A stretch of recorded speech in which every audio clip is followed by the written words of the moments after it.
ഈ കൃഷി ചെയ്യുന്നവർ സ്ഥിരമായി കേൾക്കുന്ന വേറൊരു വാക്കാണ് വാം എന്നുള്ളത്. അപ്പോൾ എന്താണ് ഈ വാം? ഇത് ചെടികളുടെ വേരുകൾ വസിക്കുന്ന ഒരുതരം മിത്ര ഫംഗസ് ആണ്. വെസിക്കുലാർ അർബസ്കുലാർ മൈക്കോറൈസ എന്നാണ് ഇതിൻ്റെ മുഴുവൻ പേര്. ഇത് ചെടികളെ വളരെ വലിയ രീതിയിൽ സഹായിക്കുന്നുണ്ട്. ഇത് ചെടികളിലെ ഫോസ്ഫറസും സൾഫറും മറ്റ് സൂക്ഷ്മമൂലകങ്ങളും വേരുകളിലേക്ക് കാര്യക്ഷമമായി എത്തിക്കാനായിട്ട് സഹായിക്കുന്നു.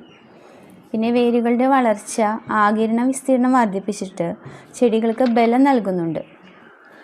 പിന്നെ വേരുകൾക്ക് ചുറ്റുമുള്ള ഒരു ഈർപ്പം നിലനിർത്തി വരൾച്ചയെ നേരിടാൻ ചെടികളെ സഹായിക്കും. പിന്നെ മണ്ണിലൂടെ പടരുന്ന മറ്റ് രോഗകാരികളിൽ നിന്ന് ചെടികളെയൊക്കെ സംരക്ഷിക്കും.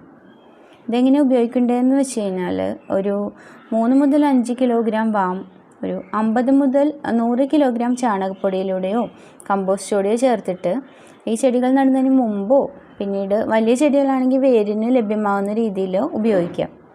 ഈ വാം ഉപയോഗിച്ചതിന് ശേഷം നല്ല രീതിയിൽ വെള്ളം കൊടുക്കാനായിട്ട് ശ്രദ്ധിക്കണം കേട്ടോ. രാസകുമിൾനാശിനികൾ ഉപയോഗിക്കുന്നതിന് ഒരാഴ്ച മുമ്പോ ശേഷമോ വാം ഉപയോഗിക്കാൻ പാടില്ല. ഈ നേരിട്ട് സൂര്യപ്രകാശം ഏൽക്കാത്ത തണുത്ത സ്ഥലങ്ങളിൽ വേണം വാം സൂക്ഷിക്കാനായിട്ട്.